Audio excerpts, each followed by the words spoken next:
See, let me say this truth. A lot of people are not Christians, not because they don't believe the Bible or they don't believe that God exists or they don't believe Jesus. The reason why they are not Christians or they are finding it hard to accept it or they are kicking so strongly against it is because they are not willing to give up what they know that they have to give up if they have to choose that lifestyle. And these people are not one to deceive themselves. They know that if I have to do this, then I must do it completely. So they are not ready to give up the things that Christ would have them give up.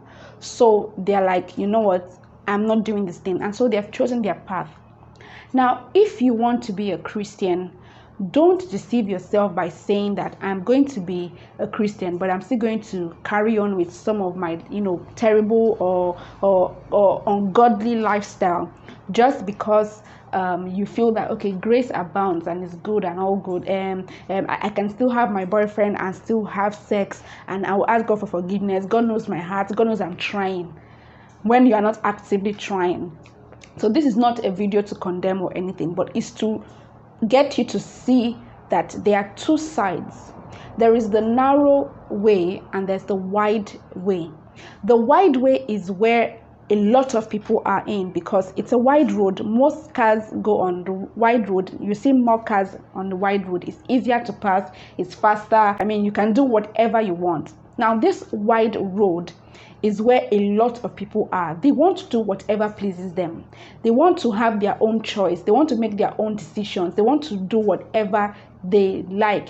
So I feel a certain way. I should be allowed to express myself the way I want to. I think that this is how things are supposed to be. So everything comes from their own perspective on how they believe it's supposed to be done, based on their own personal preference and will and desires. So if you're going to come against such people, they're going to attack you because they're going to see you as you coming to infringe on their right to decide what they want to do. So let's say that they're talking about abortion. They're like, why will you tell me that I should be pro-life when there is pro-choice and it's my choice to choose, it's my body, this is that. They want to do what pleases them. If we talk about gender and all of that, they're like, I have these feelings and I should be allowed to exert it. Like, it's not your business if I want to do this. So they'll just get really angry about it. If you tell them don't have sex, they'll be like, what's even wrong with this one? Like, who doesn't have sex in this era? I mean, it's my body. I can do whatever I want with my body. I can sleep with whomever I want. It's none of your business. It's my choice. So these kind of people want to do whatever they like. And the argument for me in this side is that if you are saying that everybody should have a choice to decide whatever they want to do, then what right does another human being have to tell somebody not to steal, or somebody not to commit cyber crime, or somebody not to bully somebody online, or somebody not to do all these atrocities? Like, what right do you have? Why is your own thing better than another person's own? Because it's not your own preference. If we want to choose for people to do whatever they please, then if somebody's preference or if somebody's desires and likes go around the fact that they enjoy stealing or they enjoy duping people, they can say, well, I only dupe people that are not smart. I mean, it's my life, so I play tricks and I win.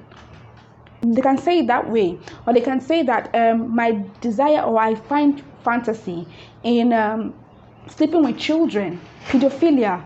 Like, what right do you have to tell somebody not to sleep with children, but you are sleeping with the same sex? I mean, and you're saying, well, it's different. What makes your own preference better than another person's preference, and why can you judge that?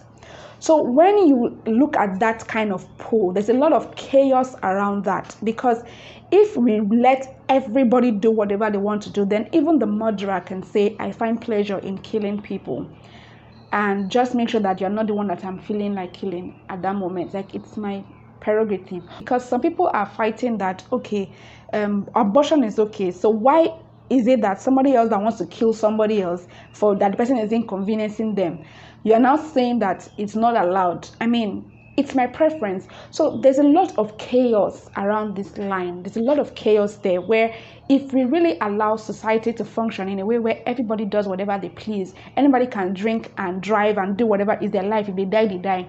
If I can take cocaine and get drunk and OD, is my life. I can do whatever I want to do, is my life. Then the society is going to actually be very terrible, because the heart of man is desperately wicked. Who can know it? Like, man's heart can think of the most ridiculous things ever. Any human being needs is suggestion. Just tell the person something, or just give them an insight. That's why you see people having sex with like 5 different people, or doing some very perverse things, because anything that you say to this kind of people, they don't see anything wrong in it. They can just think about it, and if it's okay with their enjoyment, if it's okay with their perspective, if they feel that it intrigues them, then they do it.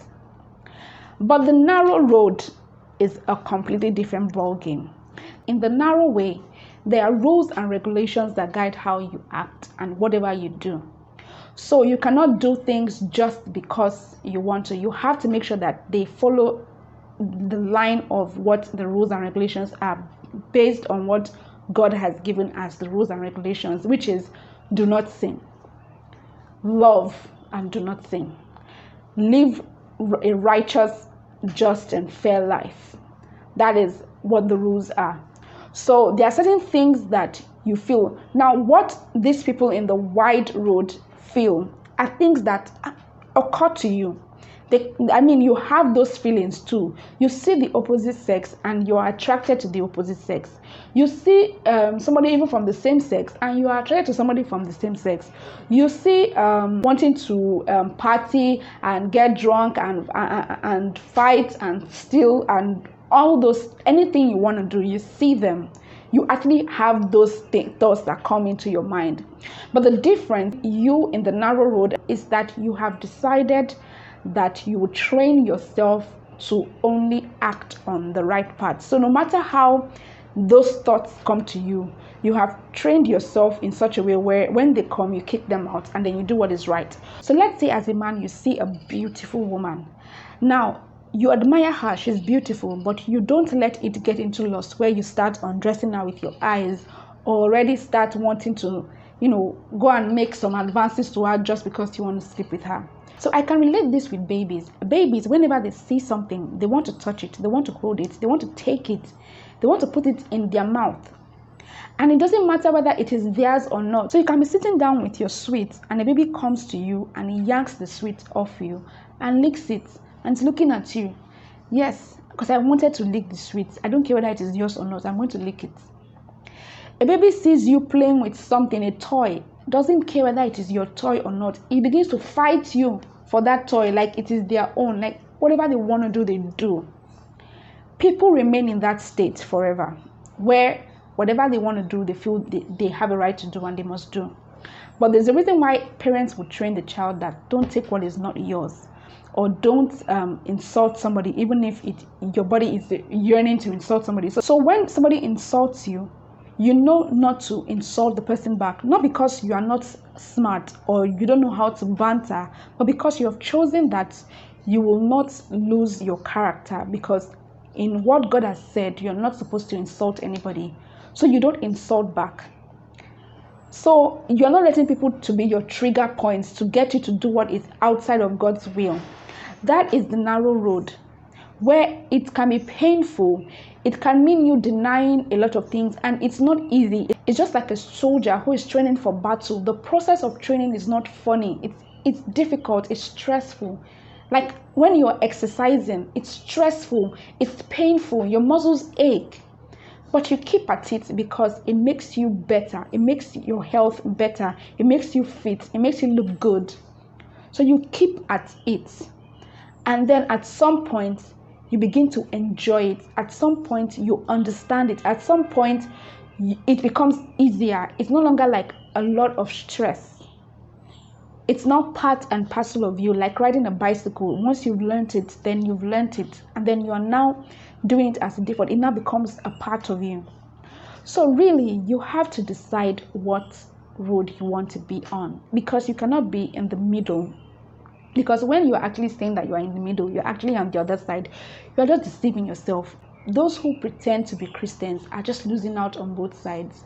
So you don't enjoy on earth to do whatever you want, and then you don't still get to heaven. What is the point? So decide, and when you decide, then you work at it. If you decide to be on the narrow way, then make sure that you stay put at it, and you keep on yearning to be better in the image of God. I'm not saying that you might not fall along the way, but you will rise up again and you will try again with determination in your heart. That's the difference. And so these two roads are very much present in this life, and they would always be coming in contention with one another, because those in the narrow way would want to educate those in the wide way on the errors of their ways and how to get in line.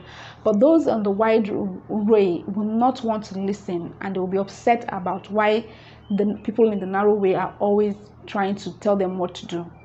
But it's not because they want to tell you what to do, but because they know the importance of what your actions would lead to and the end result. And so they're trying as much as possible to get you to see it as they see it. Like every debate, they're trying to convince you and not to confuse you that their way is better. And really it is.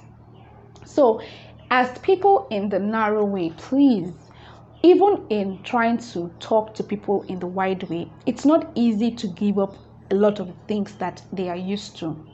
So always come from understanding that you too were once in that way. You too were once used to all those things, and it wasn't easy for you.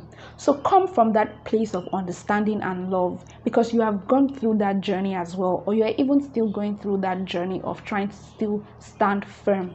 So don't be too quick to condemn. Rather, lovingly bring them into the light by showing them that it is possible, by showing them that they can do it, by encouraging them that it's possible, so that they know that, okay, I can actually attempt at it. Because when they see all of the rules, really, they can feel a bit scared that, can I actually do this? So be more open-minded, be more caring in how you even condemn sin. So this video is really to ignite your thinking and help you reflect on the path that you have taken. Is it really the good path for you? And I hope that you are on the narrow path. And Universal Scroll is the platform where we look at the Bible and use it as our sole basis for whatever we believe, and we apply it into our daily lives so that we can be ambassadors of the kingdom of God and soldiers in God's army. So I hope to see you in the next video. Until then, have a great day. Bye.